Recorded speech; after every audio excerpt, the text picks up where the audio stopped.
Ladies and gentlemen, it's time. It's Thursday. It's Korner Booth pregame. Hey, is this thing on? Hello, testing. No debate, cause it's over. I'm too official, got the drip, I got the sauce. Bring the proof when it's time to tell the truth. I'll be at the corner booth, find me in the corner booth, yeah. Still standing and defiant. Slay the competition, cause I'm walking like a giant.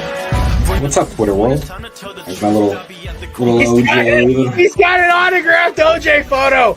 Has anybody heard the story about the Glizzy guy? He fits today's generation. Like, Oh yeah, speaking of lady basketball players, Lola Bunny, bonkable.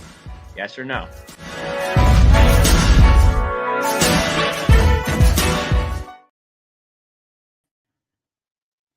Ladies and gentlemen, welcome into the Korner Booth podcast. I am your host, Mr. Jared Klim. Happy Black Monday to all of you who celebrate. Your coach is either not getting fired or getting hired. I don't know for we'll ask our resident Giants fan about 5 minutes how he feels about his guys surviving today. But we'll talk about that. We'll also talk Tyreek Hill is already starting drama. We've got some Fox Sports 1 drama we'll kind of slightly glaze over because it's a lot of stuff that we really can't go into detail.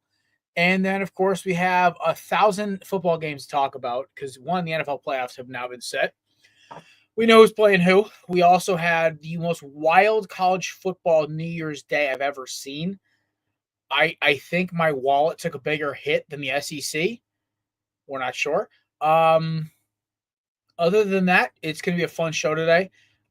We also have a couple announcements towards the end of the show we're going to make. But other than that, joining me now, looking sharply dressed. I think he's got a blazer on, ladies and gentlemen. Looking like a guy who just got drafted to Major League Baseball. Matt Ordazzo. Yeah, it's a bittersweet day. I mean, we're celebrating Black Monday. For those who celebrate, my coach was fired like 3 months ago. But a lot of fun headlines in the news right now. Just college football was amazing this past weekend, and everybody's favorite teams are losing some sort of coaching staff members that they're probably happy they're losing. But we're also, for me, I'm mourning the loss of our boy Christian Lipboff. Keep getting that one mixed up. I think this is my last show I'm gonna be able to do with him, because I'm not gonna be here Thursday. So I think this might be my last one. So I got the black roses, I got the black suit. That we are mourning his passing of the show. He is still here. He's very much alive. Oh, that is too funny. Holy crap. Yeah, so we'll bring the myth, the man, the legend on right now. If you guys have not heard, Chris's last show is Thursday. He is taking a step back to focus on his professional career, his daytime professional career. He may be back. He may not be. We are not sure. It's only he will not let us know. But we are obviously very appreciative of all the effort and time he's given us over the past 2 years-ish, around 2 years. And we love the kid to death, and we wish him nothing but the best of luck. Speaking of which, there's the kid himself. I think the black flowers were obviously a little much. I mean, I did end up wearing black. That's because it's Eagles. And, yeah. It was just enough in the Chris book. It was perfect.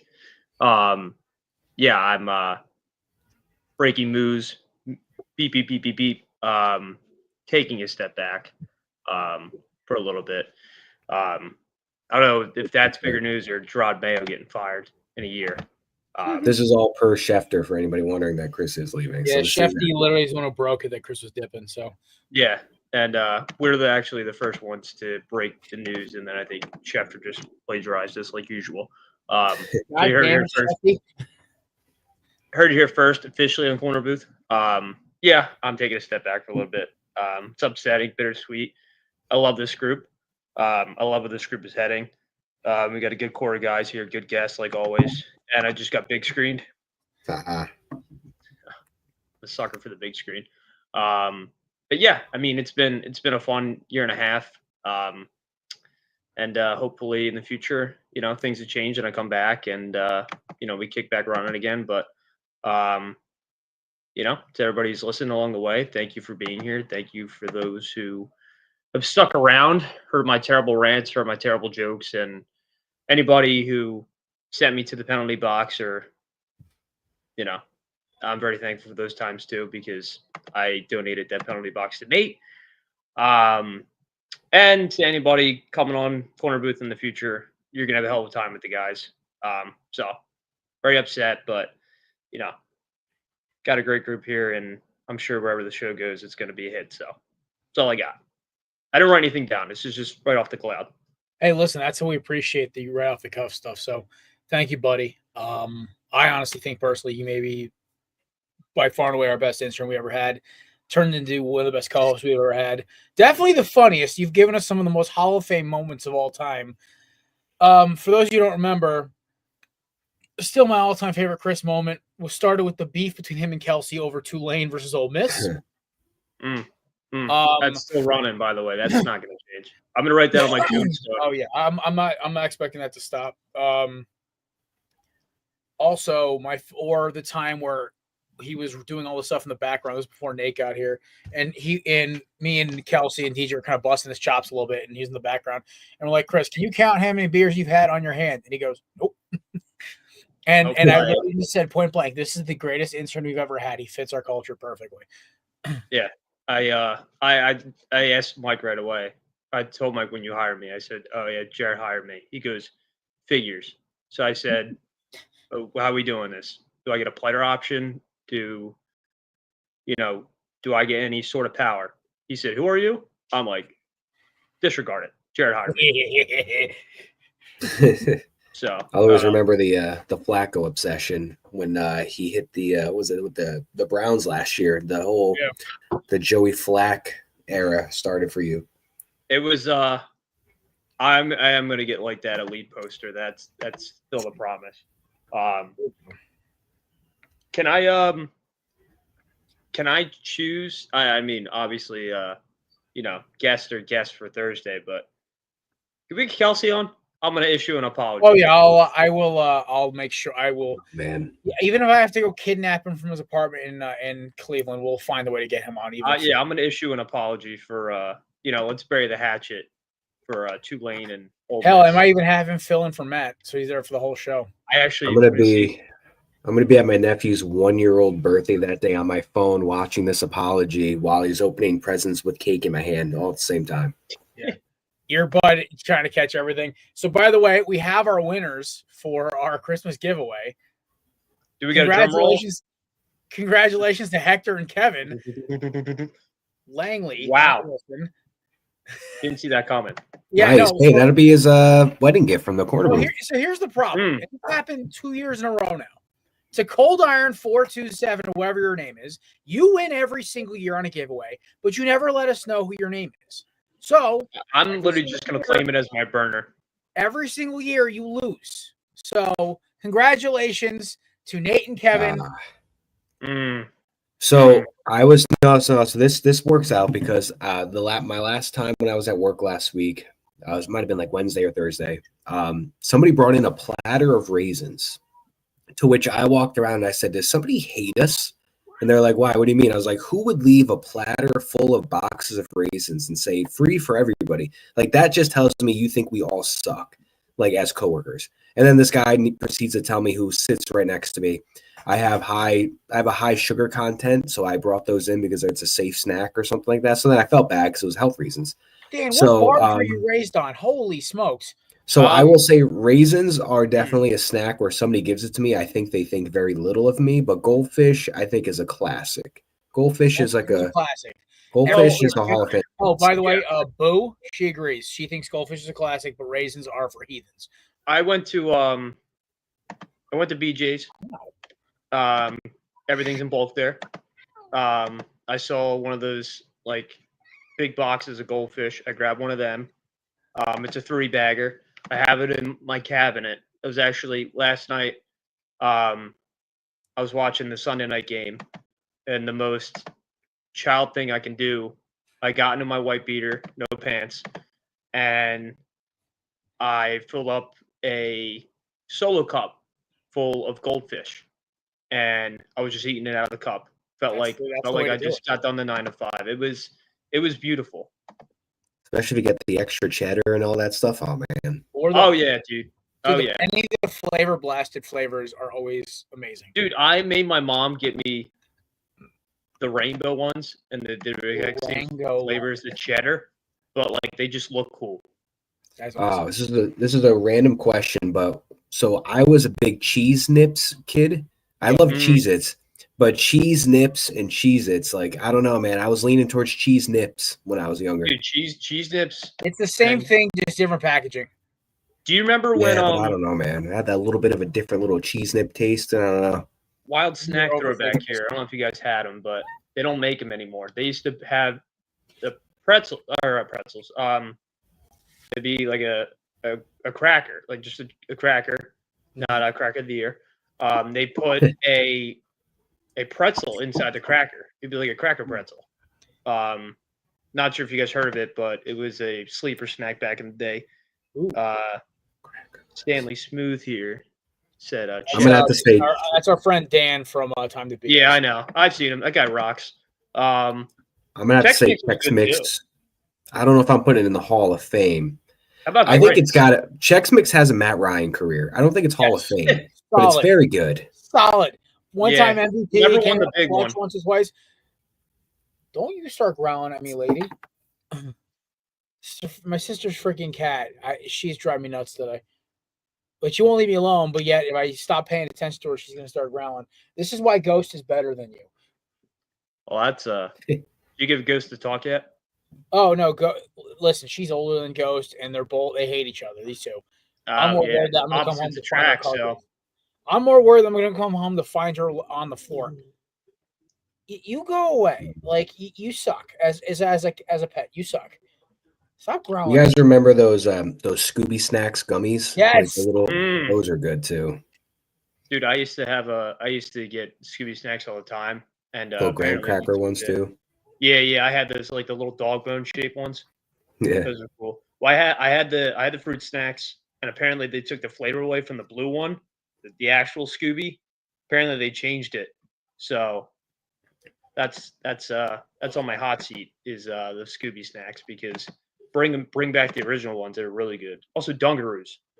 Dungaroos. Yeah, Dungaroos. Man. I was when I was what? So Cheetos and flavored potato chips. So like any kind of combined salt, sour cream and vinegar, or one of my favorites, which is the truffle and sea salt. You mix that with like Cheetos, dude. Absolute gasoline. And especially, I have done that before. If you had a few drinks, dude, that is the best nightcapper of all time. You know, it's a snack that I liked as a kid, but it's not exciting and it's very basic and not a lot of people like it. And that's very understandable. But I was also, like I was saying, what Stan's said, I was a fat kid when I was younger. So like, I just liked any snack, but potato sticks, for some reason, potato sticks was just a thing for me. You guys remember cheese and hot fries growing up? Cheese and hot fries? No. The little sticks. They look like veggie sticks, but they were just like yeah. On the cover. Oh, don't do that. Don't do that. Also, this is a family-friendly show. Don't do that again. The animals crush cups. He's just a little motion. Anyways. Yeah, he was GTA 5 he's so amazed right now. He's GTA 5 emoting. Oh my god! All right, I've had enough of I've had an interesting start to the show. I never thought in my bingo card I'd have to throw my sister's cat out of the show. This is like usually we don't have pets on the show. We try to keep the pet thing to a minimum. Ghost well behaved. This one, she was growling at me, so I muted myself and just chucked her. I'm like, over. I'm like, just go. And she landed on the carpet on her feet, looked at me and ran away. I'm like, good. Go hide in your room. My sister. Last thing I got was those Schneider pretzel bites, like the honey mustard pretzel bites. The cheddar ones of the goat. Oh, those two, yeah. Did my boy have a food stroke? Yeah, we don't know what happened with Jared just there, but it was pretty cool. I just loved his face when he was putting it together. He was like, and then he was like, "Oh yeah." Jared looked like he just saw Cameron Diaz in The Mask, or Sydney Sweeney in anything. Yeah, it's just jaw drops. He starts like barking on screen. Y'all miss it. I actually murdered my best man speech on Friday at my boy Trevor's wedding. So your boy killed it. Did amazing. Made everyone laugh. So that was my as much public speaking as I do with the podcasting and meetings and all this stuff. The fact that I was nervous as hell for this says a lot, but I made it through. But I get that from time to time. I got to do mine soon. Oh yeah, Got any pointers? One of your brothers getting married? No, I'm just gonna do one for fun. Attaboy. Listen, you need best man for hire. That's Chris right there. All right, so we got to start talking about Black Monday because obviously Peterson's gone, Mayo's gone. There's already people are already starting to start stuff about how Joe Milton might be the future in New England, and I'm not even going to entertain that one. I think Joe Milton looked great, but it was against backup players. Let's pump the brakes here against backups. Okay, let's relax. And then they lose a number 1 pick. Gerard Mayo is fired. I mean, let's be honest, fellas. Did anybody think Gerard Mayo was surviving this weekend? I didn't think so. Well, I just don't get how he's a one and done. He wasn't. Yeah. The problem. But like All right. So my big issue with this, I'm not a big unless you're Adam Gase. I'm not a big fan of this whole one and done stuff. Like, there's no reason why that man should have got the Jets job. Let's be honest. You know what I mean? Anyways, but it was interesting comments by Robert Kraft saying pretty much that he pretty much admitted that he set him up for failure. Like, he was like, this is on me. Gerard should have had more time as a coach before we threw him in there. He was set up to fail. Like, he pretty much admitted that it was pretty much his fault for setting him up to fail. He wasn't ready, this and that. But you fired him. I was like, all right, well, give him another about 2 or 3 more years as a DC. Also, by the way, the reason is because Mike Tomlin's in the playoffs. That's all I'm going to say on that. Mike Tomlin made the playoffs. That's why he still has a job. If Mike Tomlin never had a losing record. What? He's also for 18 whatever years he's been the coach of the Steelers. He's never had a losing record. That is just insane. He's also never had winning coordinators except for the year they actually won the Super Bowl. That's a whole. The thing I find crazy too with the Gerard Mayo thing is like he got left with Belichick's dirty laundry, and then like he was kind of like, all right, solve this, and you got Lovie Smith. Is that are you the one who said? Yeah, I mean he took over with Drake May, and then by the way, Belichick's the one who took Mac Jones in. Belichick's fumbled that one. Yeah. I mean, you think about it, like, because I watched the Dynasty, the Patriots Dynasty. I think I said this last week. Without Belichick, there's no Brady. Without Brady, there's no Belichick. Imagine Brady didn't exist in Belichick's world. Belichick probably would have been fired at a sooner date. So it's like you're just throwing like your dirty laundry to like Gerard Mayo, and you gotta like, where did people think this team was gonna go? Like, I didn't exactly. Nobody thought the Patriots were going to be anything special. I mean, I think you got a promising young quarterback, but I think so. I think it was all the little things, like him calling his players soft, and the issues with players playing, and like health-wise, just little things. I think the Patriots realized about maybe 5 weeks ago he wasn't ready, and there's a certain coach who played and won Super Bowls there, who is an Ohio guy who is notorious for ripping cigs and running sprints and chewing tobacco and wanting to cut his member off to win a Super Bowl with the Titans. That coach is on the market and would definitely come back to coach New England. So, all that being said, I think this is what happened. He wasn't ready. He wanted a year off. The Patriots were like, fine, we'll do Gerard Mayo. And they said, hey, listen, if he's great, awesome. If he's not, we just let him go after a year. Mayo will be back in a year and a half, 2 years, 3 years, whatever, as another coaching candidate because he's a good coach. I think he needs to go be a DC somewhere, possibly down in Cincy because they fired Lou Anarumo this morning. So go get some DC experience. Go get some cut your teeth, help Joey B actually make the playoffs. I think it's fine. Listen, it's not a Lane Kiffin experience where he's going to run away to college and never come back. I think this is more of the, dude, you cut your teeth. It didn't work out well. It'll be fine. I'm not a big fan of these one and done things. I feel like I feel like it takes a toll on that coach that you're getting rid of after that first year. But also, I think it also shows other coaches that are interested in being a head coach. Like, why would I want to come to that team? Like, they just got rid of this guy, one and done. Is that how they operate? Are they not going to give me time to turn a losing team around? I mean, and I think Gerard Mayo inherited a team that a lot of people thought were going to win anywhere from 4 to 6 games, and that's what they did. They won 4 games, and I think they had a season that 90% of America expected them to have. And he got fired for meeting the expectation. I don't know. I think he needed another. There's stuff behind the scenes we don't know about. Yeah, I know. There's definitely I think it's got to be very similar to when Doug Peterson left Philadelphia, except where like with Doug Peterson, all out of this became very evident at the very end. Whereas with Philly or Jim Tom Sula in San Francisco. Yeah. Like, dude, he wasn't ready. He's a great offensive line coach, amazing O-line coach, but that's it. He's not really a good. Or Freddie Kitchens in Cleveland. Like, these guys are supposed to be just proxies. You can't run a team with a proxy head coach who's not ready. Yeah, you can't. I was just gonna like bounce off like what you guys both were saying. You know, more so what Maddie was saying right there, but like the one and done thing, it's like last one and done. I mean, there probably was another one, but last one I remember clearly was the Urban Meyer tenure in Jacksonville, and that's because Trevor. I mean, that was different. Trevor Lawrence didn't like him. He was, abuses players. He was doing stuff at the bar probably shouldn't do. The chop ass as a coach, yeah.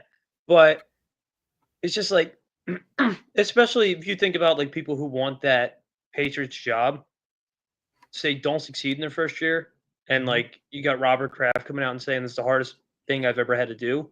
Yeah, hardest decision I've ever to do. People are not going to want that Patriots job because of that risk. It's like, oh, I could lose my job the year if I don't win the Super Bowl or even contend for the playoffs. But you don't have any talent on this roster that tells me like you're anything right now. But yeah, I mean, you'll be fine in the next couple of years. I'm sure they'll figure something out. But you're the fourth best team in your division, or you're the last. I mean, you're the worst team in your division. Better words, but so it sucks. It does suck. I mean, I'm not going to lose sleep over it because I think he'll bounce back. He'll be in a better situation. Yeah, I mean, I'm an Eagles fan. I don't really care. I think the Patriots dynasty is going to be DOA for a long time. I think Vrabel might help, but I don't think he's going to be the answer. I think Vrabel to Las Vegas, but they held on to Antonio Pierce. Brian Dable is staying in New York. So, and Mike McDonald is staying in Miami. So, Nate, I want to bring you in here if you got a second. Our producer, Nate, in the background right now. Nate, Giants. Hi, how's it going? Giants, Joe Shane, and then you hear Mr. John Mara say, I'm out of patience. Yeah. What's your vibes today, man? Season's over. How you feeling? I'm happy, man. Well, first off, shout out to your Eagles, man. Good win. Good to win. You guys are the only team who did not seem to fumble the bag this week. So. Every other team in the bottom five found a way to win except for you in Cleveland. Hey, that's all we could ask for, man. But I'm happy. First off, hi Matt, hi Chris. Hope you guys are doing well. Yeah, I'm happy, man. Honestly, I know the number 3 overall pick is not as good as number 1 or number 2, but I wanted Shane and Dable back. I know, this season was a bit of a mess, and from Saquon being, left out to dry and going to the Eagles and everything and the quarterback situation, I just feel like one more year is necessary, and then we'll revisit this a year from now as well. But just love that both are back, and I'm super excited to see, hopefully, if we could turn it around. And it all starts in the draft, and we'll see what happens from there. Hopefully. Sanders, right? I hope so. Either him or Hunter. I'm scared of what's going to happen with Tennessee. Reportedly, is that Tennessee are big Cam Ward guys. Yeah, they are. I'm happy about that. I am very happy about that because you get him DeAndre Hopkins, you get him Calvin Ridley and Tyler Boyd, plus a decent running back core and Spears. And what's his face and Pollard. You get some O-line help, man. That's an offense that can score points fast. And I think that. And by the way, how weak the AFC South is, Tennessee becomes a contender automatically. Hector enters the chance. Hector enters the chat. Wait about 5 minutes, Hector. Damn. Oh, Hector, congratulations. You won, by the way. Times are rough. Times are rough, Hector. Times are rough, especially at Fox Sports 1. I will just say this. So what is allegedly happening is a hairdresser, former hairdresser of Fox Sports 1, is suing Skip Bayless, Emmanuel Acho, a Fox executive whose name escaped me right now. Mr. Dixon is his last name. I don't remember his first name. Yeah, you know he's an executive. Okay. And then, when you see his face, Shannon Sharp was also named as well in this lawsuit. Punk? I think Unc was named as can Nick, you look up who the actual names were in this lawsuit for Fox Sports 1? You got it. When you see the I just want to get like signed reliable or anything like that. So just because I swear it was those four. But my favorite part of this whole thing was that reportedly, this is all alleged. So let's speak. Joy Taylor, host of First Things First and a couple other podcasts, and you either love Joy Taylor or you don't. I think she's a very talented broadcaster for the most part. Her rise was very quick, which I always found interesting.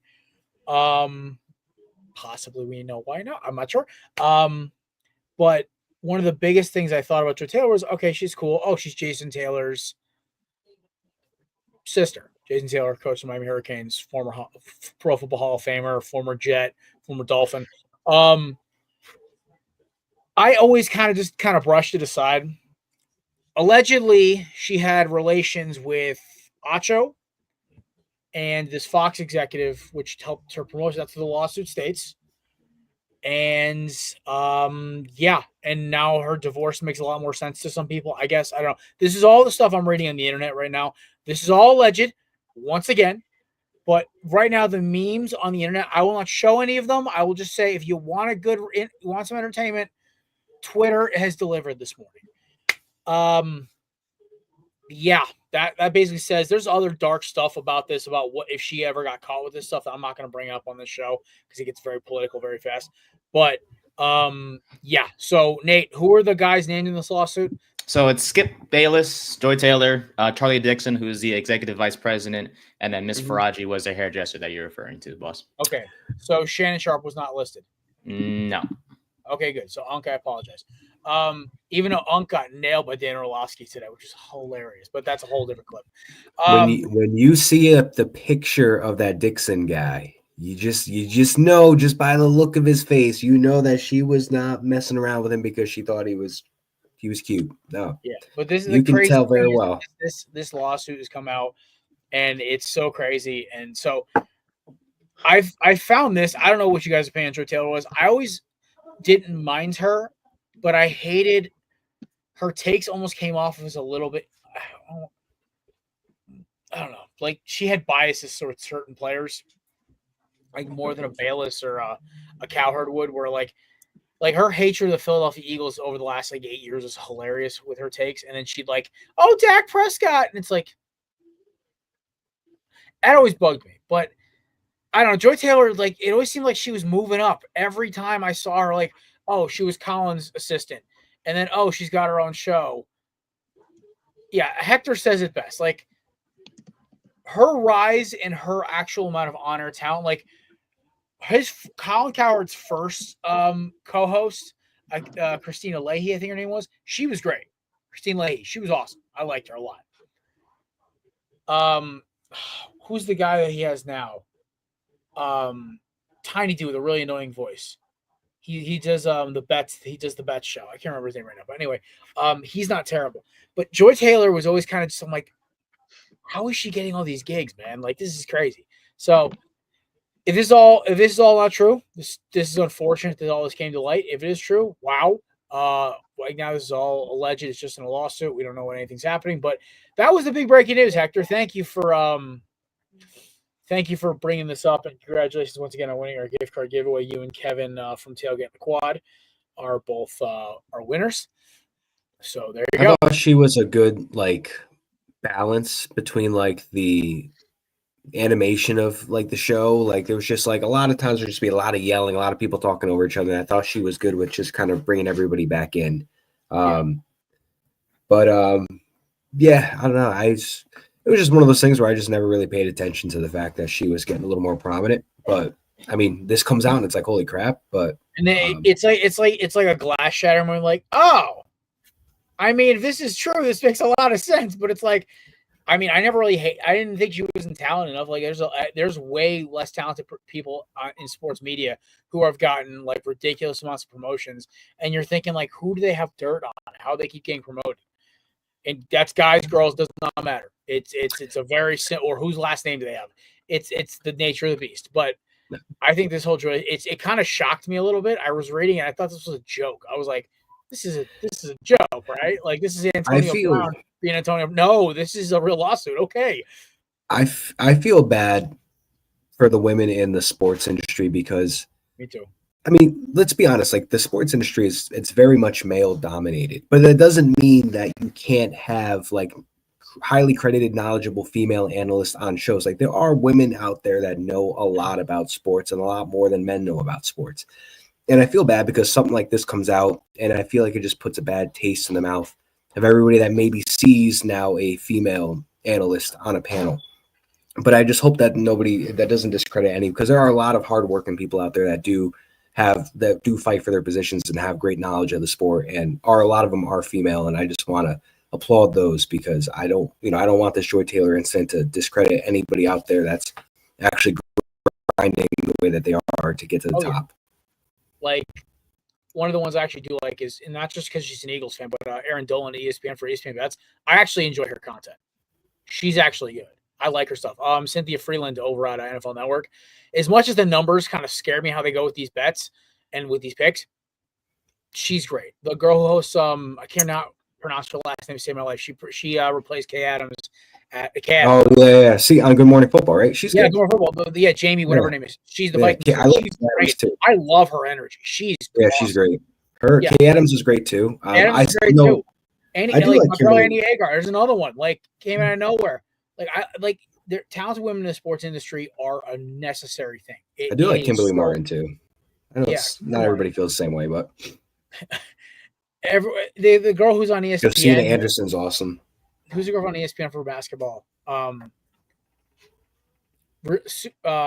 She and Stephen A have gotten it a few times. I can't remember her name right now. I can't. Andrews? Malika Andrews. Yes, I love her, but I know a lot of people do not. So I know, but she's great too. But she's talented at what she does. Does she come off out of left field sometimes what it takes? Yes, but then again, so does Cowherd. So does McIntyre. That's Cowherd's current co-host. I could not remember him for the life of me.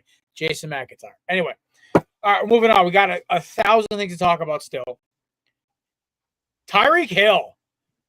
He left before the fourth quarter. Thank God I won the fantasy league that me, Matt, Nate, DJ, and Kelsey are in, because Tyreek Hill left early.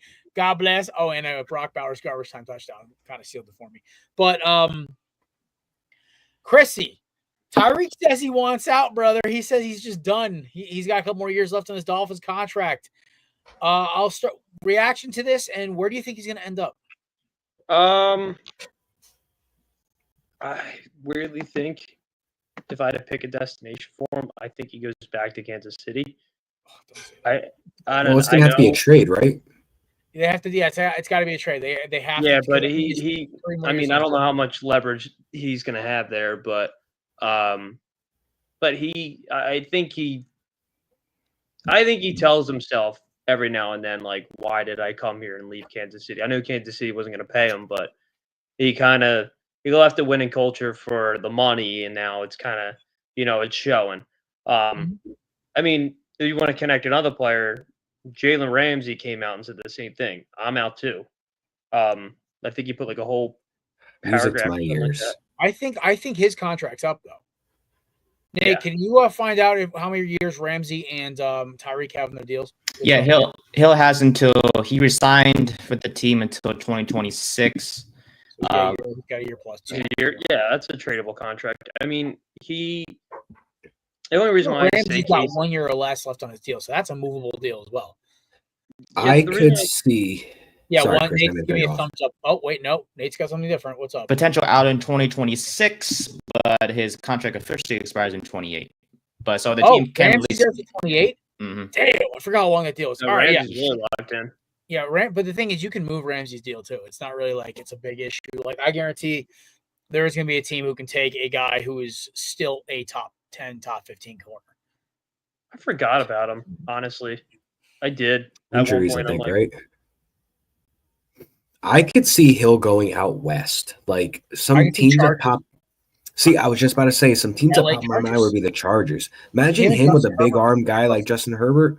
Mm-hmm. Well, Jim Harbaugh would be so goofy, but yet he'd be like, "Oh yeah, we'll take him and we'll use him, and he'll get 15 targets a game." and Herbert will have an MVP-like season because honestly, their offense just needs a number one. Because honestly, Quentin Johnston's become a decent number two. Ladd McConkey is a great number. Number three. Ladd McConkey's a good number two. You just need a number one, and Tyreek Hill enters the chat. Do you want me to right now? I can run through the NFL literally really fast, and you guys can tell me if Tyreek Hill should go there. Or if he's a fit, or they could take him fit. Yeah, we can do that. You might as well take out all AFC East teams because the Miami Dolphins are not going to trade him to the Jets, Bills, or Patriots. I wouldn't reckon about the The Bills. Patriots have these. I just don't see best that. odds at 7. I don't see that. I don't see that at all. They would. Stephen Ross is so damn petty. Unless the Bills were like, here's 2 first-rounders, because that's what it's going to take to make Yeah. a trade like that big in division. Chris, just drop the AFC East teams for now. We're going to discount that one because I guarantee Stephen Ross is too damn petty. Okay. All right, so we'll go to the West then. Rapid fire. Chiefs. Yeah. Yeah. Ooh. Yes. Yeah. Yes. Chargers. Yes. Yes. Broncos. No. Yeah. Yeah. I see Does it. not fit Sean Payton's ego. Yeah. I guarantee Right. won't do it. Raiders. Nah. Yes. I mean, he fits that That's Mark mold. Davis written all over it. They did it He's to not Antonio An Brown. attitude and a lot of speed. That's Mark Davis written all over. He's it. going to be so pissed when he goes there and they go 6-11 or whatever. Honestly, if him, Brock Bowers, and they get and they can pick a quarterback in this round, they maybe trade him, go get Shadur, or they can get they can go Would to be, You Gabriel. get Aaron Rodgers. Jesus. One last wish. Rodgers to the Raiders on a 1 year, for one more year. Just saying, And, Matty. I think he retires or he comes back. I don't know. All right, who else you got in the Nate? Chris, keep cranking them out. All right. Now we go to the North. Ravens. Yes. Yeah. Yeah. Ravens always need a receiver. Because, Steelers. yes. No. Yeah. What's No. that? No, because they just said they're dealing with the Paul Pickens thing. They don't want another receiver with off-field. Yeah, but that deep ball from Russ to Hill would be They nice. need to fix a lot of things before they fix the receiver. I think they're going to pass on getting Tyreek Hill. Well, I would say no to Cincy. Yeah, say no to Cincy. I'm going to say probably No to to Cleveland, but they're But not they're going to do it. Yeah, they no shot in hell. Texans, I'm going to say no. No. They have too many. D'Amico's got too many guys. Colts, Yes. I could Colts see would do it in Yeah, a heartbeat. They would do it in a heartbeat to try to fix A Rich. Honestly, Anthony Richardson probably can only do one thing: is throw deep balls to Tyreek. Yeah. Jacksonville. Fair. No, No, I'm going to go no as well. no, because they gave all those receivers money this offseason. Fair. They They have got Brian BT. They have Thomas, BT. They have. Kirk's making $25 million pretty I much. forgot about Dave Davis, and he honestly was great when he actually was on the field. Just hurt all the time. Titans. No, Nah. Say no as well. All right. We go to the NFC. Eagles, I'm going to say no. no. Commanders, I'm going to say Yes, yes. Yeah. sparingly. Yes, sparingly. I feel like Dan Quinn's a little wary of bad culture guys after what they just got out of. Cowboys, I'm going to say no. Yes. Oh, they would throw a ball ring truck at Tyreek Hill. Jerry Jones would take a second mortgage on his. We would literally his stadium. jettison like Dak Prescott or CeeDee Lamb into the sun for Tyreek Hill. We built the Krusty Krab too. I'd also say yes to the Giants. Yeah, the Yeah. Giants would do it in a heartbeat. Big market Maybe. makes sense. Yeah, Rams? Big Marcus, he would do it. Rams, yes. No. Yeah. Say no. Well, no, I'll say no Dan because of Kroenke would do Puka, Leslie and and- Dan Kroenke would do it. yes. I don't think they do it because they got Puka, they got Cooper, they got Kern. They already got playmakers. I don't think they throw the. I the think monkey they are a wrench at wild card team, but they're not a guarantee. Seattle, I'm gonna say no as well. No, they have too many. They have so many No. receivers. Arizona, I'll say yeah. Yeah, Vince actually just asked about Arizona that. would do it. Yeah, they San would totally Fran, do it. San Fran would be the team to try to pull this off, but I don't think it They happens. don't have the money. They have to pay Brock, and they It's still the have so many. They have so many guys they have to pay right now. They're IOUs. screwed. Lions, no. No. Vikings, I'm gonna say no because they got Jefferson. No. And they got Madison. Addison, and they've got that other kid too. Yeah. Packers, I'm gonna say yeah. Yeah, they would do it, especially because See they it. can't get all the receivers are always hurt. So, but he'd never go to Also- Green Bay. But Also, to answer the chat, we did say yeah to Arizona. Yeah. And then Bears, I'd say no, no. They I don't did think so much last year receiver. They will not do it again. Yeah, they just paid Keenan Allen. I don't think they do it. All And right. they still just paid DJ Moore too. Bucks. No. Bucks. No. Godwin will be back by start of the season. Jalen McMillan is becoming like their best number 3, and they still have Mr. 1,000 yards. Congratulations, Mike, by the way. Congrats, Mike Evans. Congrats, Michael. Shout out to Baker for putting that drag route on a zip for him. Falcons. Yes. Yes, they would do that as well. Especially for Penix, dude, just to give him more guys to yeet the ball at. Because that makes Darnell Mooney a 3, which is insane to think about. Panthers, say yeah. Yeah, they would do it. Yeah. And then Saints, I'd say no. I just No, don't think they have too many problems. I think they're also 54 in the hole for the cap. So nothing. They have so figuring out that this is the 5 teams that are top 5 teams that are rumored to get them. Plus 500 right now. The favorite is the Dolphins to stay. Plus 550 is the Commanders. Plus 550 is the Chargers. Plus 700 is the Steelers. Plus 900 is the Raiders. Yep. I agree with all those except for Pittsburgh. I do not think Pittsburgh's in there. I think Chargers is a great fit for him if he doesn't go back to Kansas City. I think that would complete the receiver trio. I think listen. I think Tyreek to the Chargers would be great because then you have Ladd in the slot, Johnston on the outside, and you have Palmer as a 4. That's a good receiving guard. Plus, Hill has, I believe, insinuated that his current contract, when that's up, that he was pretty much going to be done. Like he did say a couple years ago, I think, that he was going to ride it out. And they said he wanted to become an adult film star, which I thought was hysterical. You got to make money somehow. There you go. All right, boys, we're moving on. We're doing a little 6-pack review. We're going to talk a little college football first. Texas, ASU, one of the best college games I have watched this year. Absolute cinema. Texas looked like they had this in the bag. ASU and Cam Scatterboo come roaring back. My dude pulls off the LT, a receiving touchdown, a rushing touchdown, a passing touchdown. Cinema. Texas almost blows it by missing a kick, then gets another one. So Texas wins. Missed 2. Missed 2. Oh, yeah, that's right. He missed 2. Crap. I keep forgetting. You shouldn't really have a heart-to-heart with a kicker before the biggest kick of the life. You stay. It's like a pitcher throwing a perfect game. You stay the hell away from him. You let this dude run it, and then you come back. Yeah, so it's like if you make it, this is awesome. We're gonna go to the semifinal. You miss it, and we lose. You're gonna be crucified. So yeah, just don't open your mouth. Yeah, just don't talk to kickers. Shut up, Steve. They're a weird breed to begin with. So that was my initial shot. Cam Scatterboo is going to be a Danny Woodhead type football player on Sunday. He's got a lot more power. I could definitely see some team taking him as their like if they've got a speed back, like a Mixon or like even like maybe the Eagles pick him up to replace Kenny G because he's on his last year of his deal or something like that. I could definitely see a team getting him as like a change of pace back. Maybe Cowboys grab him to back up Rico Dowdle.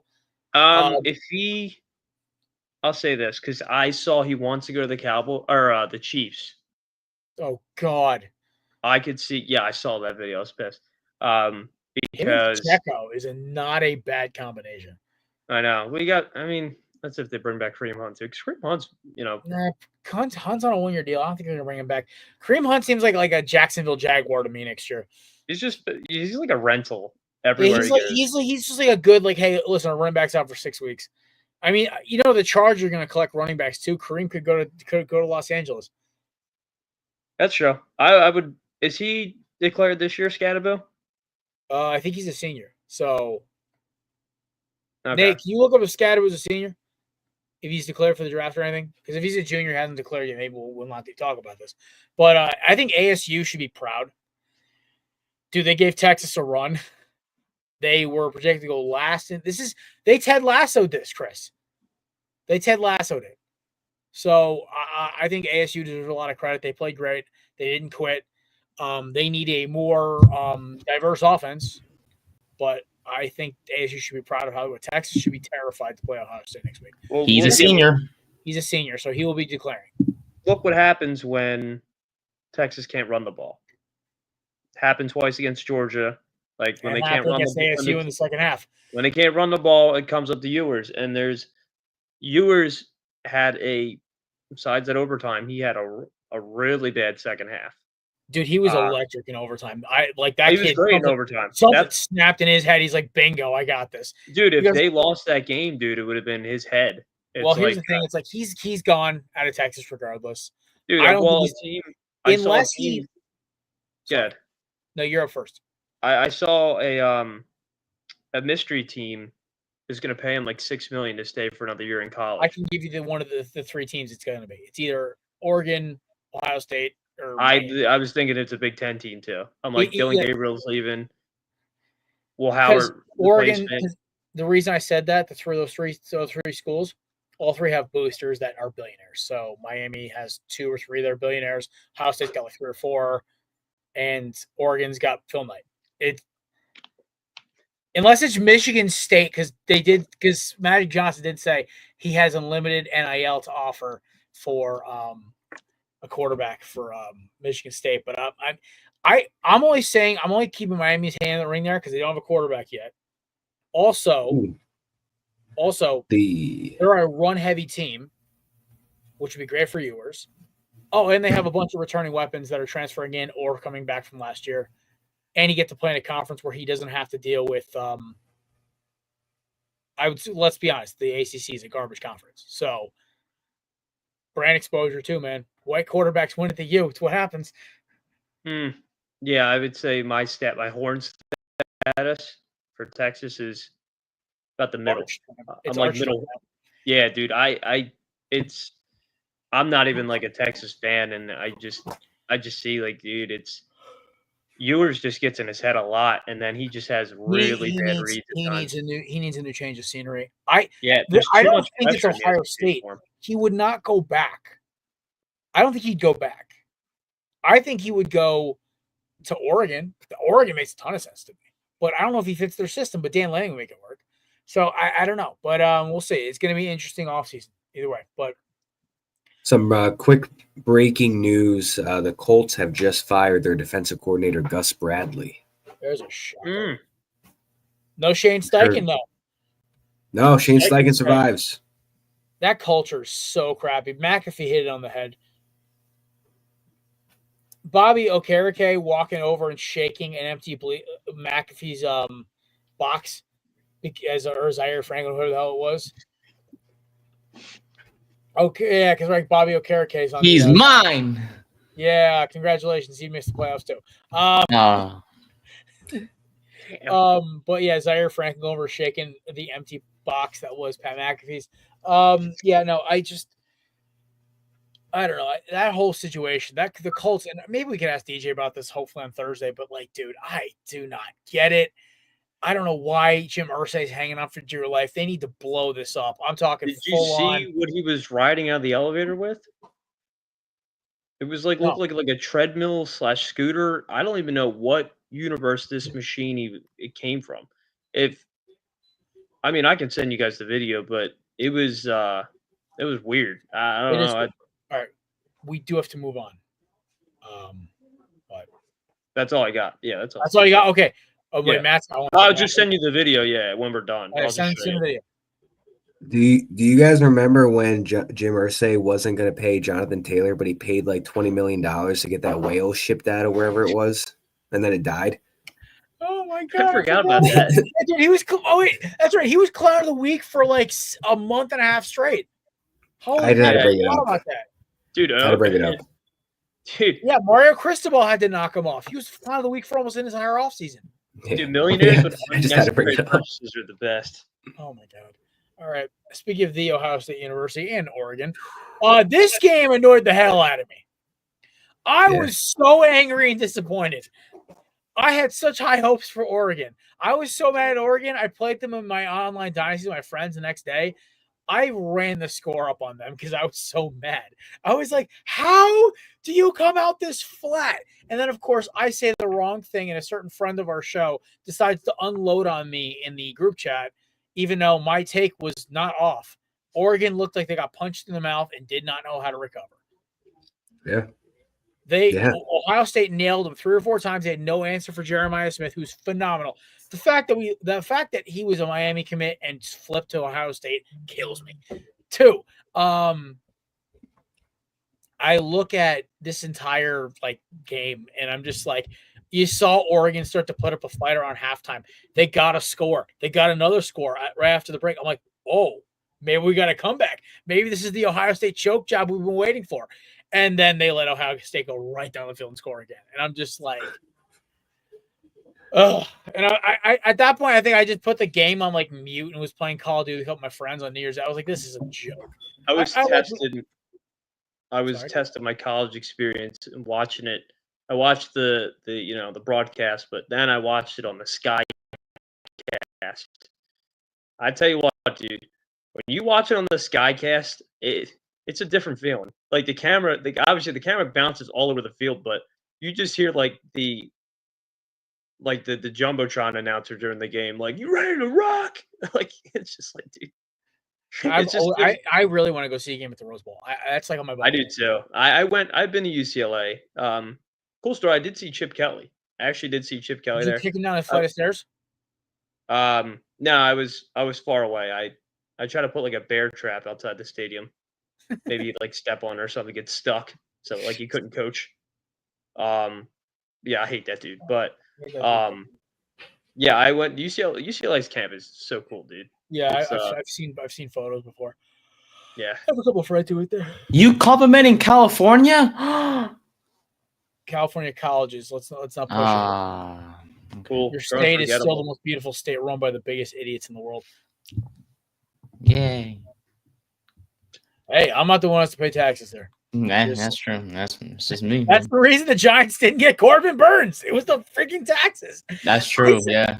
I saw that story and I told my dad, who's a very fiscally leaning right guy. Let's put it that way. And I said, hey, Dad, my Diamondbacks got the best pitcher available in baseball because our taxes are lower in Arizona. And he starts laughing. He goes, California.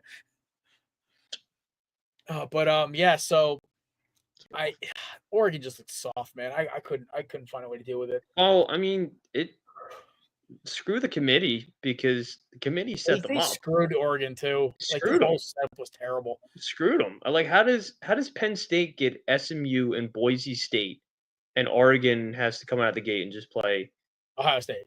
Ohio State, they just played Ohio State. Texas gets Clemson and Arizona State, who are honestly not bad teams at all.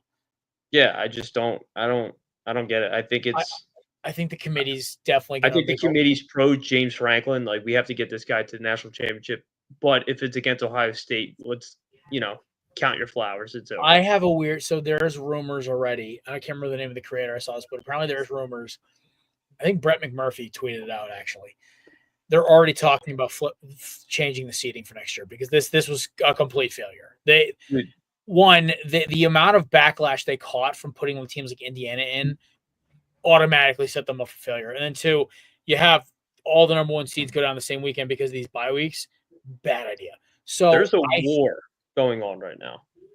Oh, totally. This is a rough. And I'm talking Penn State, Notre Dame fans in Pennsylvania and Philadelphia because there's a bunch of Irish dudes. Oh, I know.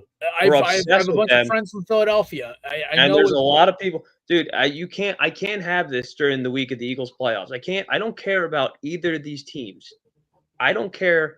And I got friends who are fans of both and who went to both. I couldn't care about either team. First off, I'll say this about Penn State. They're more local to Pittsburgh than they are Philadelphia. Exactly. Okay, so I've driven through Penn State on my way to Canton to go do the football conference. Happy Valley is closer to Pittsburgh. It is. I passed Philadelphia at hour 1.5 of where I was driving. I passed Penn State at hour 3. I passed Pittsburgh at hour 3.5. We're more local to Temple and Villanova. If you want to root for them, but they're not good. Delaware. They're not. Yeah, they're not good. Yeah, so Rutgers is closer. Penn State, damn. Penn State is, I guess, just claimed by entire Pennsylvania, but I root for them. State I College just of don't. Pennsylvania. Yeah, it's just not. It doesn't break my heart. Like if they lose, like it's just funny to see people who are like, oh man, this was Penn State's year, but I'm like, to Pittsburgh it was. To Pittsburgh, this was. Listen, this Notre Dame. I was my mom was asking me the other day. She goes, "Oh, so who made it to the college football semis?" I'm like, "This Two is like my Colts. this is like my nightmare scenario. All that it This is- needed was the only thing that was missing was if like Clemson went on a run. Oh God, Then it would have been Clemson. All the my Dabo all we stands. need is like Clemson and Florida State. We have Jared's hierarchy of hate locked up. Yeah, I just don't. I don't know. I don't care who wins the Penn State Notre Dame matchup, but Just as long as it's not listen, as long as Ohio State don't win. as long as it's not Ohio State or Notre Dame, Penn State or Texas is fine. I cannot do a Notre Dame national title or a Ohio State national title. I will damn mind. They could be right though with the simulation they had for the game because the game had the Buckeyes and the Nittany Lions in the final, and they had Penn State win, and James Franklin got his big break, prayed in his honor. So if that's true, whatever video game says, just bet on that now. So no team. This is one thing I do like though. No team that entered this playoff that's left has a complete roster. All of them have weaknesses, which is what's cool to me. Every team has an issue. And that's what's going to make this weekend very fun. So I'm excited for it. Thursday, by the way, our show's in the middle of the damn game, which I hate that it's this damn early. What time's the game? Kickoff 7:30. We're missing the entire first quarter. Oh, dude. You can do it like a live broadcast. Why is the game even on a Thursday? Are they doing it because of the NFL playoffs? Yep. So yeah, it's so cool with 5 days of football. I mean, it's amazing. We're all working. It's like it's like the national championship on a Monday night. Like nobody enjoys that. Well, I mean, listen. Last year, I lost a $700 parlay once Washington lost, but whatever. Yeah, I remember you were telling me about that. But I'm like, dude, like Thursday night, like. I mean, I'm not complaining. I'm on Fridays, but what's Thursday night football anyway? Obscure time. I'm like, at least have it. It'll be done by 10:30 though. That's the good part. Yeah, it just sucks though, because like I don't know. We're gonna miss like a third of the game. Which I mean, listen, a lot of these games, both Penn State and Notre Dame have started their games off a little rough. So honestly, we may not miss much. Let's hope. Yeah. The game I want to watch is Texas, Ohio State. I want to see both. I mean, look, I'll be updated no matter what, but it's just weird. It's a weird time. I know. The good news is, part of Kev's bachelor party was that we wanted to all have all the boys hang out and watch the playoff game. Perfect timing. The one game we actually all of us wanted to watch was Ohio State, Texas. Or this one, Ohio State, Oregon. Yeah, Ohio State, Texas. That's this weekend. Oh, I thought you meant. I thought you meant this past game right here. No. Trust me. Like this weekend, like Friday. Damn.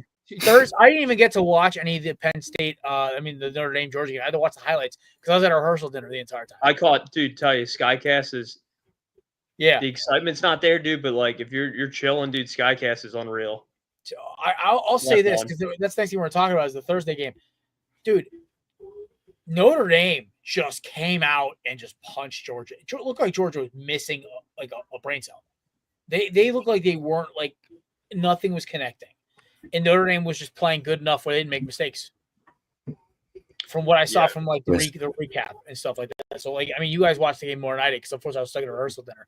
But yeah, John Stockton would be very upset with his son. Like I said, get the gunner. Does this prove? I mean, we all know Carson. NIL has killed SEC dominance. Yes, it is proven. Well, that too, but I'm saying we all know everyone's got feelings about Carson Beck. He's all right or he's terrible. Yeah. Does this prove that they needed Carson Beck? I mean, they couldn't move that offense.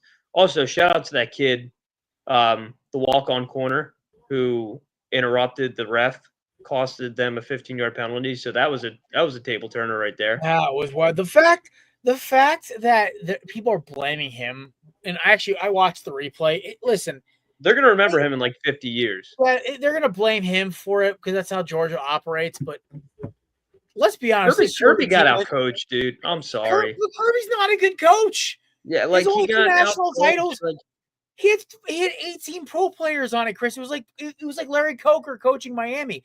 You had so many NFL guys on it. It didn't matter who you were playing. You were gonna kill them. So I just, to me, like, Georgia not winning this year is like shocker. Yeah, I mean, yeah, like I was saying, I think Kirby got out coached. I just think even with Carson Beck, I think there would have been a little bit of difference, but that Notre Dame defense is elite. That defense is really good. And they got bounced off the ball, dude. I mean, they got from start to finish. They just there was life at one point in the game. I'm trying to remember. The game was last week, right? I think it was the third quarter. I think they got a turnover. I think Georgia got the turnover. They scored a touchdown. They were down, I think, 10. Mm-hmm. And then I think they turned the ball over. And then Notre Dame got it and scored, and then that was that. But they just got bullied. I've never seen that before. I'm telling you right now, two best offensive lines in college football are playing each other on Thursday between Notre Dame and Penn State. Absolute monsters up front. So it's going to be interesting to see that game because games are one of the trenches, boys. Harry Roseman proved it.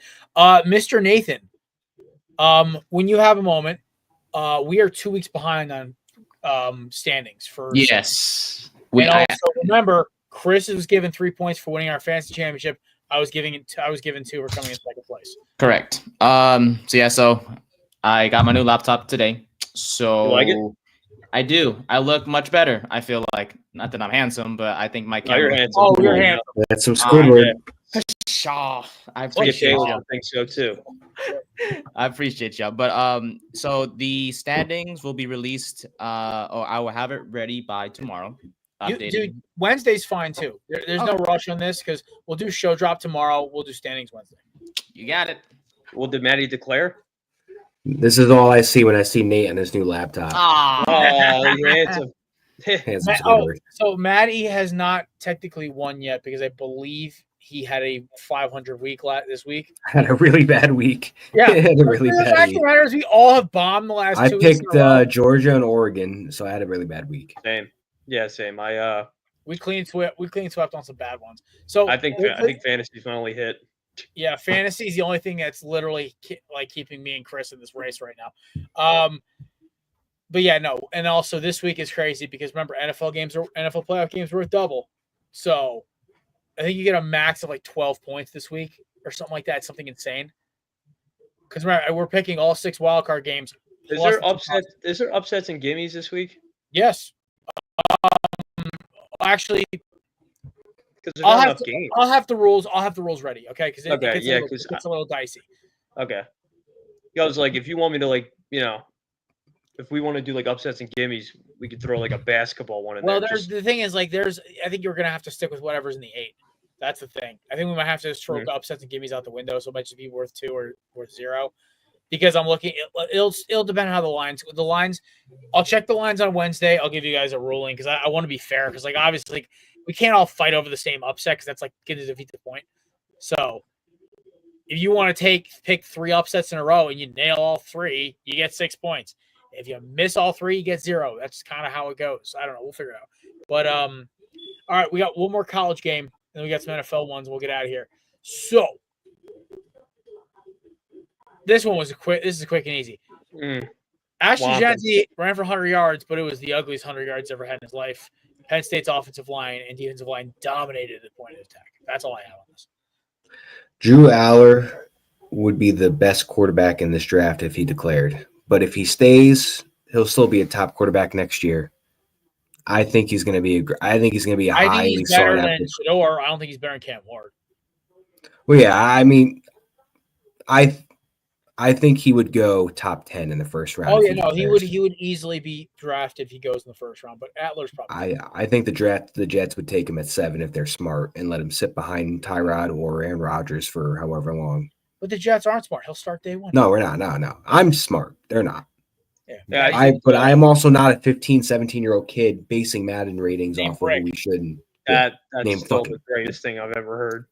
It's okay, Maddie. The changes don't start until February. I'll let that one go. But we gotta really be who careful. names are the brick. Anyways. Also, yeah. So we'll talk So about it Wampin. later.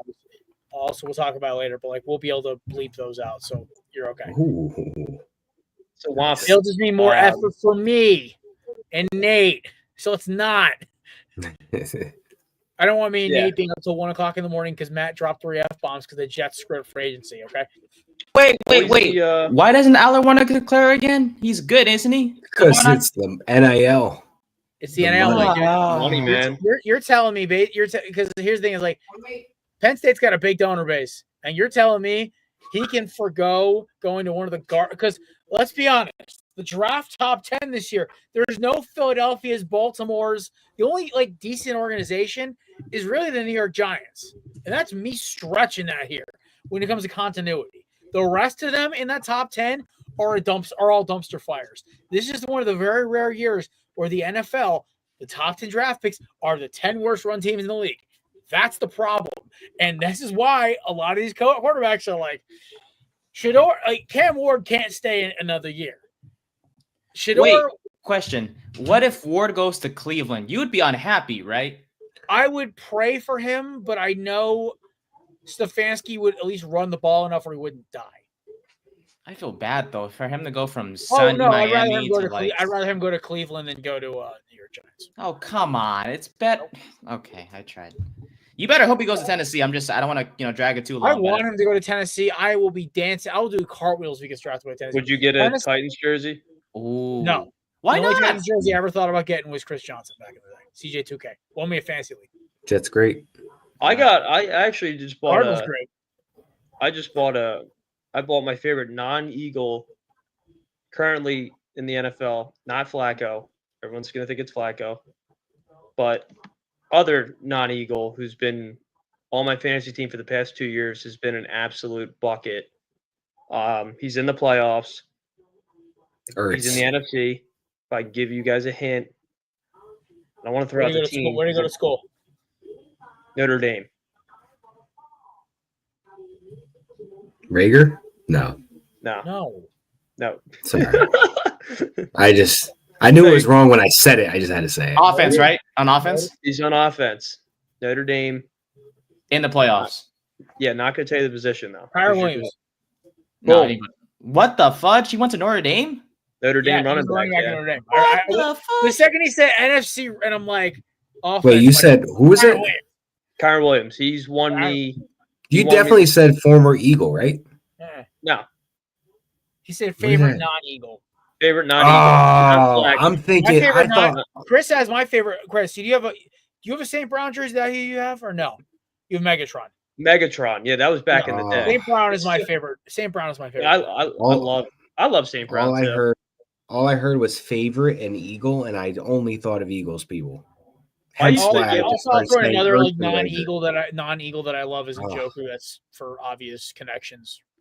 Miami, Jersey, Yeah, Kyron won me the fantasy championship this year. I picked him up his rookie year last year, and he's been delivering every year. And I plan to pick him every year. So they had like one more jersey in my size on Fanatics, and I'm like, I'll just use like $30 as fantasy money for it. I'm like, well worth it. A rocket ship. That was that's my new favorite non-Eagle. I was going to buy an Eagles jersey, but like I obviously you want to get like a Kelly Green, but I know like everyone's got their jersey connections, but I was like, you know what? Maybe I'll buy DeJean Kelly Green too. See what happens. Get DeJean. I want you. I kind of really want a Nolan Smith jersey, to be honest with you. He's fire. Dude, he's awesome. I love the fact he also has no gloves, no armbands. Dude goes bare bones, and it's crazy. Yeah. You want some whack cornerbacks? Where they at? In Philadelphia, going into the playoffs. Steve Harvey. All right. Any final thoughts on Penn State, Boise State? We'll get into the NFL. I was a Wampin. A whooping. Yeah. Don't know why we picked them. Why do you pick Chris? Because I agree with you. Wampin, whooping. Well, I kind of belt the ass, Yeah, kind of. Oh, yeah, that way. Korner Booth style. Corner Booth. BTA. Speaking, this game could have been a lot worse. Eagles were pulling up on the brakes That so game hard. was fun, dude. I don't even care how it went. Like, even I if know. the Giants Tanner won, the game was McKee, just fun. dude. Tanner McKee was just dicing your secondary up. It was so funny because I'm Backup like, football's awesome. dude, backup also like Aeneas Smith, dude, was so amped when he scored, man. I was so happy for him. Johnny Wilson got a catch as well. Dude, that neighbors Wilson? tumble. I mean, that was a good catch, but like the fact that like he stayed in bounds too, I was like, dude, and also, like, hey, dude, like if got a hitter, McCollum just dude. picked his damn head up, that's a first and goal instead of a touchdown. Also, congratulations to Nate on 100 catches with 3 quarterbacks. So that's all with a collective that's good football stuff. IQ below 7. It's good stuff. LSU. Where do you come from, Matt? Go Tigers. Go Tigers. And Chris, give it to me. Go Tigers. Tigers. But yeah, Tanner McKee, dude, he's pretty lit. It's crazy because I like Pickett too. Morgan Wallen quarterback, pretty cool comparison there. But people in Philly, and I know a lot of people are raving about McKee and think McKee should be the backup. I don't really have a preference. I think they're both like all right. I think what makes it's the same reason why people love Nick Foles. He's got a quick release, the ball's out fast, and he's a likable guy. Yeah, and he's like, not gonna. I think the problem with Pickett is, there's been some rumors about Foles that McKee could not live up to the standards, but like if he sticks around for a while, he can earn himself a nickname. All right, let's relax on that. But I think Tanner McKee is a great backup to have. I don't mind Kenny Pickett. I think honestly, Kenny was one Devontae Smith drop away from going 2-0. So that was Pickett. Yeah, Pickett. Sorry. So yeah, here's the thing. I just realized the other day the Eagles are 2 drops away from 15-1 or 17-1 or 16-1. Sorry, brain hurts. Yeah. Saquon against Atlanta, Devontae against Washington. Kind of crazy, but anyway, backups look great. Keely Ringo jumping routes. Sidney Brown flying around like crazy. Isaiah Rodgers might be the fastest human being I've ever seen in my life. That dude's all right. I feel like it hurt. Yeah, I think he's okay. I think he had like a contusion on his elbow or something like that. Because Sidney Brown literally tried to murder whoever the receiver was going for that ball. Yeah, I'm hoping. I saw Goddard got some reps off the IR, so that was good to see. Him and Calcaterra are vibing. Backup O-line not as good at run blocking as starters. Now and also like the thing, and I know like this has been talked about the whole week, but the thing with Saquon and breaking the record, it's cool. It's awesome. Then I saw Zay Flowers get hurt. I was like, but yeah, then you see Zay Flowers get hurt, then you see Kyle Hamilton get hurt, and then you're like, maybe that's not worth it. And it's upsetting. No. It's upsetting. I'm praying for Ravens fans right now because that's rough. That's just a bad beat, dude. Two of the 5 most valuable players. I mean, we went through it with AJ Brown last year, so it's like we've seen it. I just don't say hypothetically he got hurt in that game. Then people are going to be calling on the radio on Monday. Why do we play him? Sirianni should be stacked. It's either way. This decision sucked, but that's football, man. Championships over records. Yep, Maddie. Any thoughts on who's talking in the background? I'm hearing something. Dude. I got none going on. You hear anything out of mine? It could be she's playing an audiobook. I can have that turned down real quick. Talking. I was like, I don't want to apparently the speaker systems are pretty amplified on megaphone. But yeah. So, Maddie, any thoughts on Giants Eagles the Meme Bowl before we move on to Bengals Steelers? No, I did not watch this game because I was too busy watching my Jets go from pick 7 to pick 7. They didn't move spots, but just the fact that they were winning a game against Miami, I guess it was cool. They pretty much were like, Miami, you're not going to the playoffs. But I would have loved to have seen if we could have moved up a few spots, but no. It's always great when your team's backups are flowing because if God forbid you need them to step in, you can feel a little more confidence than if they weren't gelling. But they're gelling, so I think the Eagles are a dangerous team in the NFC in the playoffs. I think next to the I'm not completely sold on the Vikings. I like the Vikings. I think they have a great defense right now. And We're going to talk about that in 2 minutes. You want to hold that take? yeah, I'll hold the take. But I think the Eagles are the sneaky number 2 team in that conference. I love how the Eagles are the quiet team this year. That makes me happy. For once in our damn lives, people are leaving us alone going into the playoffs. Yeah. If you guys had to pick a team with the most pressure going into the playoffs this year, Baltimore. Yeah, That's true. If Lamar doesn't win it, oh Dude, man. are you kidding me? Baltimore. I've been all over that. The Bills. I think the Bills are another one. Bills less and less because they're still not the number 1 seed. Kansas City, obviously, because the whole 3-peat thing. Them resting their guys is a bad idea, I will say. I don't mean to interrupt you, Chris. You can go ahead after. No, you're good. You're good, dude. I don't think it's that bad for KC because you already have those 3 rings. So it's like, oh, we lost this year, which is probably they're going to go to the Super Bowl. But we still have we won 3 rings in 5 years, dude. Mm-hmm. Like it's just like it's just the dynasty. It's like, okay, the Patriots had a few off years, but then picked it right back up. So yeah, I'm just hoping it doesn't work out for KC. The defending champs, you still have some pressure, but they're not the number 1. Yeah. I'll throw out another one here. I would say Steelers. I don't even know. Nah, because I feel like they're expected to just get mollywopped out of the playoffs. I would say Vikings. I'm not going to lie. I mean, I know we're going to talk about it soon, but just a simple fact that when it mattered the most and you had Sam Darnold in prime time playing the Lions to get the number 1 seed, he folded and he got 9 points. So I think right now teams are looking at that team like, all right, defense is great. But if we could just rattle the offense, I mean, they're not going to put up a lot of points. So I think they could have a lot of pressure on them to see if they're really, truly a legit 14-3 team or if they're a pretender. I would kill if the Rams won, just so we get like a Matt Stafford versus in Detroit part 2. Because they would play the Lions, I think. So yeah, if they won, yeah, that would possible.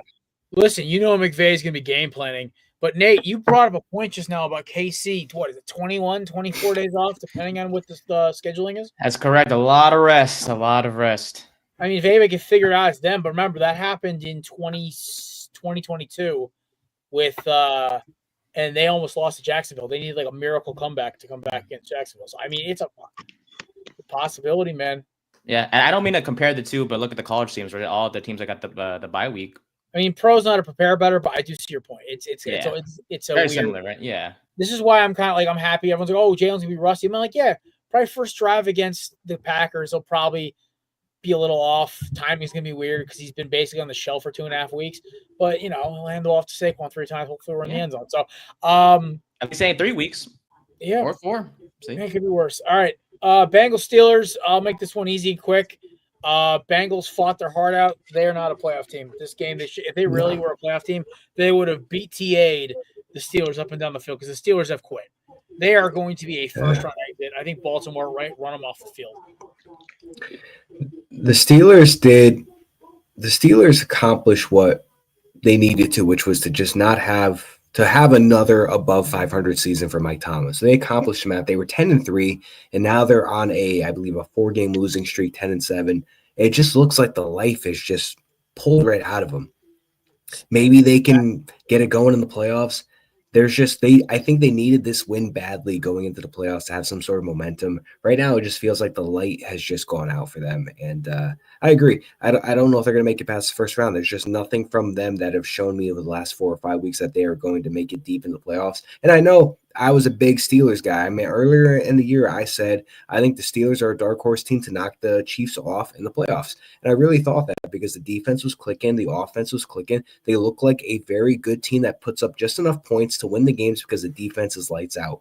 And I have not seen that same Steelers team from earlier in the year as of the last 4 or 5 weeks. So I'm praying for the Steelers, but it was just not a good game overall for either of these teams.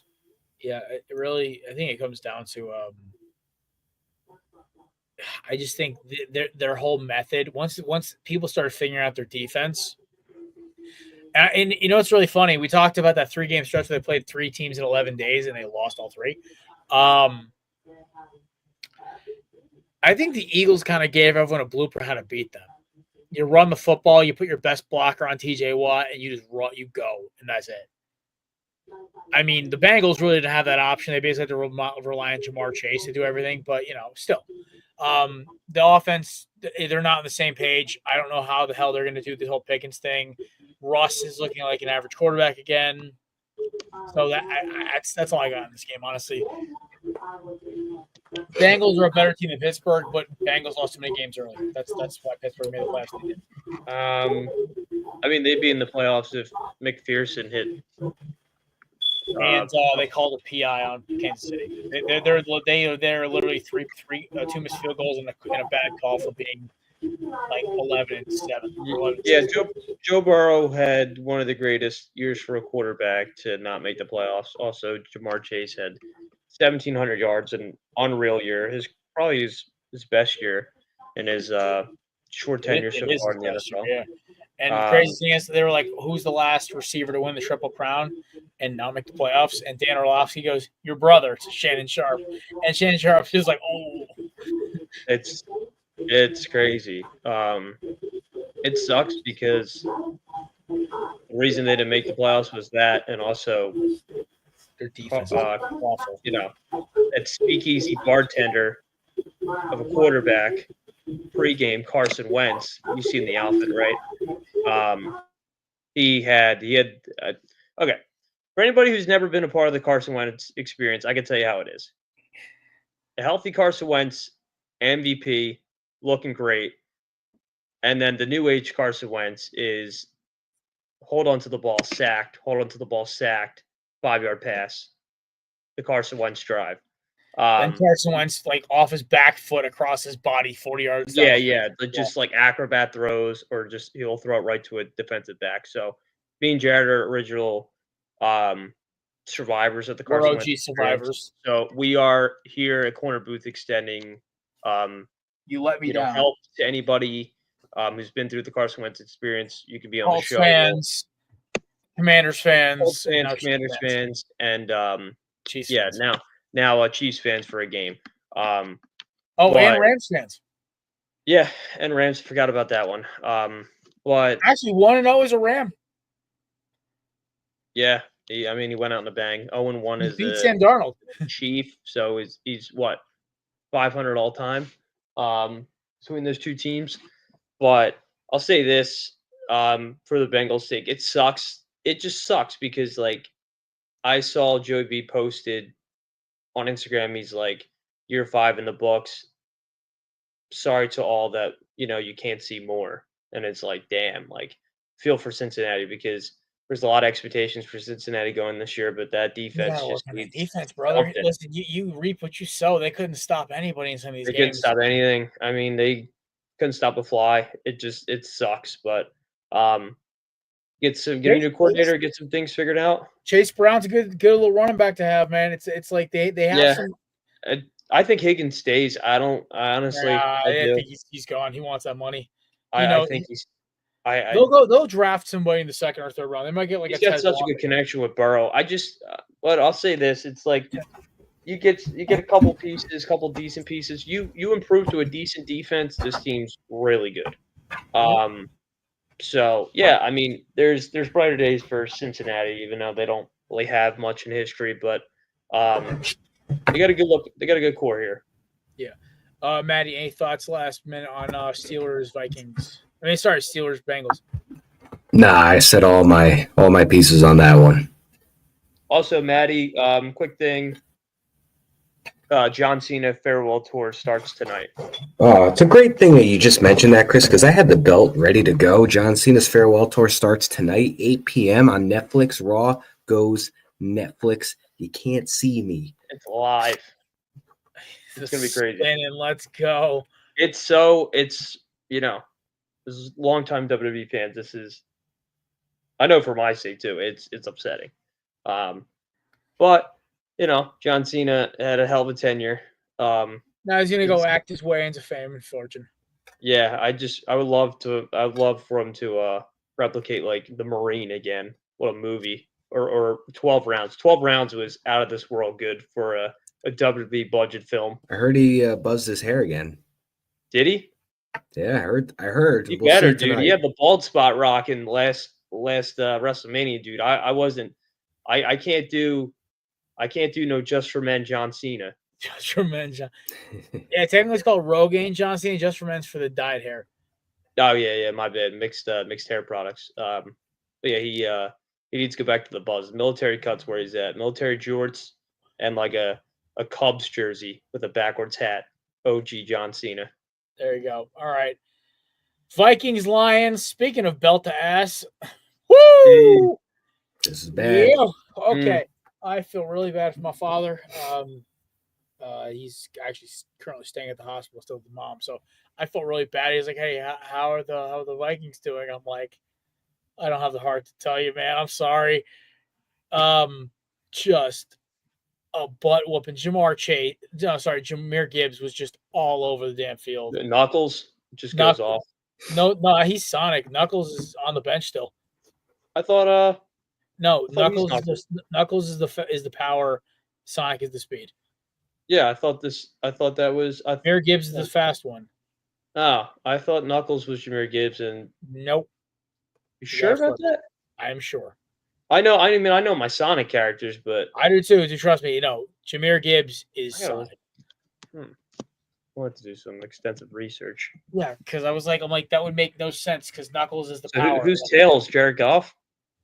Yeah, no, it's Amon-Ra St. Brown. Yeah, doesn't I know we had him on here before. I haven't seen him in a while, but doesn't Cruz look like Sam Darnold? Yeah, he looks like Sam Darnold mixed with I was just thinking about that. I'm like, wait, we just had a guest. I mean, we had somebody on here who looked like Sam Darnold. I'm like, I was looking at it. He said like a headshot. I was like, is that Cruz? Right. But yeah, no. Sonic was all. Oh yeah, you're right. Gibbs is Sonic. Dave Montgomery's Knuckles. So I'm a bad football fan for not knowing that. You're a bad Sonic fan for not knowing that. Yeah, dude, that's embarrassing. It's so funny. Everyone keeps telling me I gotta watch these movies, and I saw a couple clips. Good. Dude, Knuckles, Idris Elba's Knuckles has me dying every time I see the clips. I'm laughing. I'm like, dude, this guy's my spirit animal. Dude, I gotta see, Keanu Reeves shout. See, so if you want to do like a Korner Booth comparison, dude, I could see you be Knuckles, dude. I'm Knuckles. Yeah. Do we have grapes? Apparently, he's a big grapes guy. I Sonic. Game. Oh, dude, that's awesome. All right, I'm actually probably gonna watch one of those movies tomorrow. Dude, they're good, dude. I got to see the third one in theaters. I heard the third one. So I had a buddy who took his nephew to go see it, and he's like, he said he loved it more than his nephew. He was like, "This is awesome, dude." Because we grew up with Sonic. We did, and it's just childhood. It's literally just childhood, like. Yeah. There's moments in the movie where it connects to some of the games. I heard, there was music or whatever, or something like that. I'm like, that's so cool. Anyway, so speaking of a butt whooping, dude, the Lions. I don't care who the hell they put out on defense. They were ready. They made Sam Darnold look crappy. They remind me of that 2017-2018 Eagles team, man. Next man up. I think they're more of the 2018 and the 2019. I think their defense is a lot of holes, and that's what scares me. But they did their game plan was solid, and that's why they won. They were ready. They literally said, "We are going to take away your offense, beat us with Sam Darnold." True. Blitz, Bama, blitz. Exactly. That's what they did. What was the number? They blitzed 45% of the time. It was around that 40% mark. It was like cover zero. Yeah. I remember seeing it. They were talking about on PTI, PMT this morning. I was like, 45. That's like what I do in NCAA. Like, that's a lot of blitzing. Whoever, I forget who it was, but whoever sewed their arm like a football and ended up playing in that game, Lions player. No, it's not Anzalone. That was total dog. Yeah, it wasn't. I thought it was, but now Terry and Arnold might be out, and one of their linemen got hurt for the Lions. Yeah, he hurt his foot. I think he's all right though. Easy. Their training staff's almost as bad as the Eagles' training staff in 2014. Like, this was just a butt whooping, and what it unfortunately is it kind of proved what everyone kind of thought about the Vikings, if that makes sense. Like elite defense. Elite Brian Flores deserves his flowers. Elite defensive coaching this year with a bunch of subpar edge rushers and a bunch of aging or underrated cornerbacks and one really good safety. Played to Bill. I don't know. I feel like they're a coin flip against the Rams to me because the Rams can't stop anybody. So I kind of feel like it depends on what Rams team we're getting on Monday. If the Rams come out flat, Vikings win. If they don't, Rams win. It's going to come out which Rams defense we get. So we get the one with like Cam Kitchens, Jared Verse, and all them boys making plays all over the field, causing turnovers. Or wait, you don't believe in the Commanders? I think they could beat the Bucs, dude. I actually do. Wait. The Rams play the Commanders, right? No, the Rams play the Vikings. Monday Night Football. Oh, so you're saying Commanders playing the Bucs. The Commanders play the Bucs. So you don't believe in? I don't. Because the Commanders Bucs to me is a coin flip. That is literally a coin flip to me. Because if the Bucs can run the ball early, and the Commanders have to play catch up. Marshawn Lattimore versus Mike Evans again. Oh my God! I forgot that's a thing. That makes me so excited right now. I want to fight at midfield. Yeah, dude. It's better than Josh Norman and Odell Beckham. Oh my God! And we don't even get a rematch of Jair versus AJ. Damn it! Why do you have to get hurt? I'm fine with it. I mean, listen. I literally in my fantasy league where I have AJ Brown, he's literally listed as Jair's daddy. Yeah, I saw that on your fantasy thing. I was going to contact HR about that. Didn't appreciate that. I thought it was funny. You're currently leaving the company in 7 days. Your HR compliments go into my inbox and I delete them. Yeah, I'm gonna start just filing out random complaints. Yeah, this McCarthy guy keeps randomly commenting when he's not supposed to. He keeps making innuendos to porn. He keeps calling me a MILF on air, dude. I'm not. I know, right? I don't want to be reminded of adult entertainment, McCarthy. I don't appreciate this on this parental guidance. This Hector guy brought up an uncomfortable subject. Yeah, Jared has to take me to go see Sonic because I'm not old enough to see it by myself. So I'm very uncomfortable with your comments, Mr. McCarthy. What the fudge? I love how Nate actually legit says fudge. Nate just walks in when I say something stupid with the face, and he's like, "Oh, dude, there's something off about you." But you're Chris. I get it. We're coworkers, man. What can I do, right? Yeah, pull up handsome Squidward again. He's too handsome. Too handsome. All right. Final comments on Vikings Lions, and I'll let you goons get out of here. It's already 8:00. Just simple BTA, man. BTA. Shout out to the depressed Cowboys fan for the literal anthem of the year. Too handsome for the game. Damn. Nah, this is Sam Darnold looked bad. 18 for 41, I think it was for 100. He can't get his thoughts out, bro. He's too handsome. I know. 18 for 41. Holy smokes. It was just a game where the Lions defense had an answer for everything on the Vikings offense, and the Vikings defense didn't have an answer for anything on the Lions offense. So it was just one of those games where the Lions were better prepared and better coached against the Vikings, and they won this in a very easy fashion. And Aaron Glenn looked like he was just having the easiest day ever coaching this game, and maybe potential future New York Jets head coach Aaron Glenn. But just hats off to the Lions, number 1 seed. Maybe they could win it all. We'll see. Oh, come on. If Rex Ryan gets rehired, the country club's over. Oh, my God. Just put your feet away. I had to bring it up at the end of the show. Come on. Dun, dun, dun. He's like 100% confidence he's going to get the job. Jeez. It's going to happen. You know the Jets. That guy ruled. He was great. He was better playing like the tax accountant in That's My Boy than anything else. Come on, man. It's my Tom Brady poster. It's my favorite one. I love Rex Ryan. I loved the Rex Ryan era in New York. I never seen a team fight as hard as they did for that coach. But it's been like 6 years since he's coached. Like there's a reason he doesn't get rehired anywhere, dude. Like everyone's kind of done with his shtick, man. It's dude, I would love for him to just be like a consultant. All it is going to be nostalgia, and that's it. I think he was supposed to be our backup plan if we didn't get Fangio, Chris. I take him. Which would- is a DC fine. Imagine Rex Ryan and Nick Sirianni in the His same dad locker room. coached here. I mean, it makes sense. Yeah, Bobby Ryan, man, Eagles Buddy legend, Ryan. Bounty Bowl, our guy.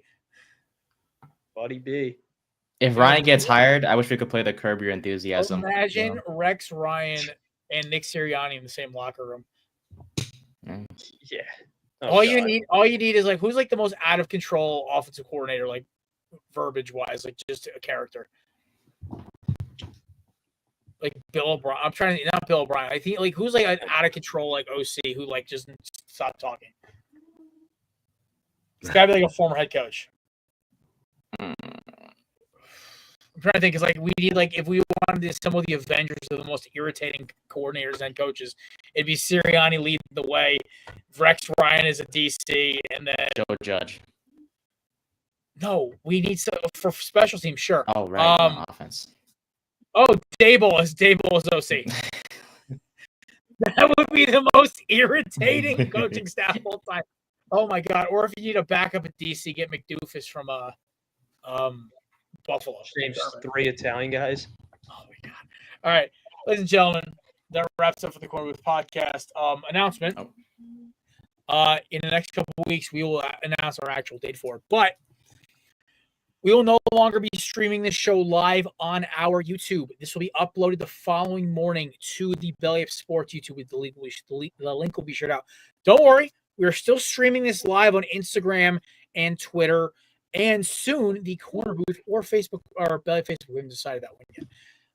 Our Thursday show will now be going to the Korner Booth podcast network, at least for now. That might go to YouTube as well for Belly Up eventually. We're not sure yet. We're gonna shop that one.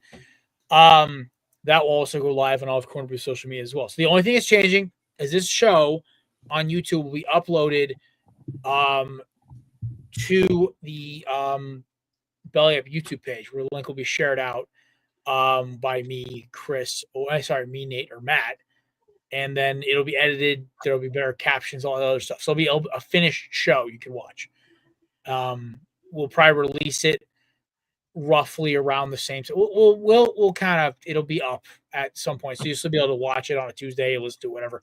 But it'll also still be uploaded to wherever your podcast downloads are. This is just for the live show. Will no longer be live on YouTube. It'll be an uploaded video. So that is all we have right now. That'll be going out as next 2 weeks or so. So yeah. Also, special thank you to, I guess, because it's our last show with, I guess, us for a little bit. Special thank you to Mike and Blaine for bringing me on and hiring me. Kid out of college, had no idea where I was going in my life. Knew what I wanted to work in sports. Knew I had the personality for podcasting. They call me Podcaster P, like Paul George. But yeah, just special thanks to those guys and Jared for giving me a chance to be a fellow scumbag and voice my opinion and just be the nut job that I am in the one. So also, Maddie, thank you for being great, being pretty civil. Nate the Great, you know, you're the best, man. Technical, underdog. I mean, we always got those connections. And just anybody else, Mason too. I first met him. Rick and Mason, man.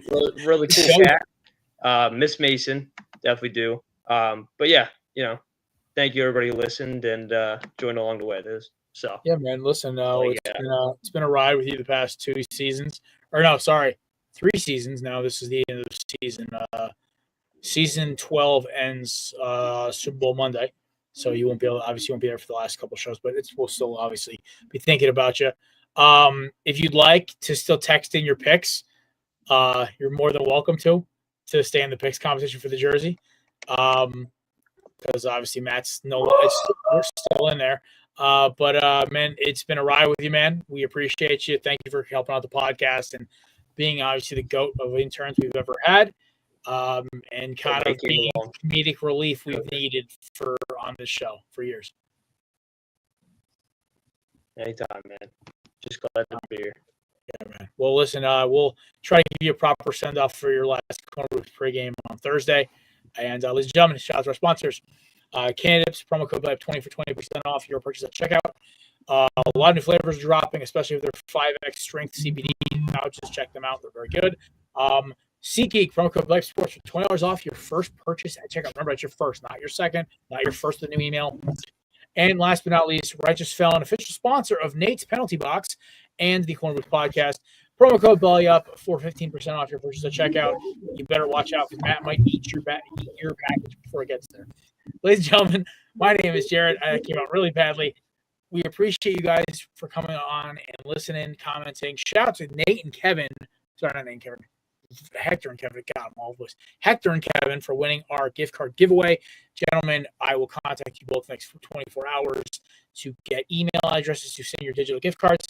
For all the rest of you, we appreciate you for checking out our shows for our Christmas special, making it once again one of our most successful shows of the year. And we will see you guys on Thursday for the Korner Booth pregame. Matt obviously will not be there. Probably Kelsey or Hector fill in for him. And yeah, it's going to be one wild weekend of college football. So, and pro football. So, peace.